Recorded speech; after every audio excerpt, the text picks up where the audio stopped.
ఈరోజు ఎక్కడికి వెళ్ళినా అపవాది మనుషుడికి మ్రోగుతూనే ఉన్నాడు వాడి పాట.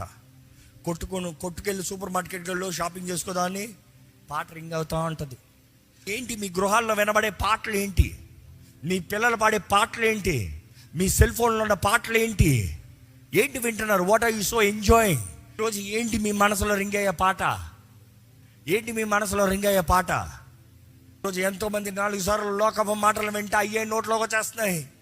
నువ్వు అంటున్నావు అందరూ మాట్లాడుతున్నారండి, అందుకని నోట్లోకి వచ్చావండి. అందరూ మాట్లాడతారు, అందరూ చేస్తారు, నువ్వు చేస్తావా? అందరూ నిత్యాగ్నిలోకి పోతారు, నువ్వు పోతావా? ఏంటి మన పునాదులు ఏంటి? What is that we believe, what is that we speak? మనం మాట్లాడేది ఏంటి? పునాదులు ఎలాగున్నాయి? మాట్లాడే విధానాలు ఎలాగున్నాయి? You better check your foundations. మన పునాదులను పరీక్షించుకోవాలి. దేవుడు అంటారు, you have to restore, you are restorer of foundation.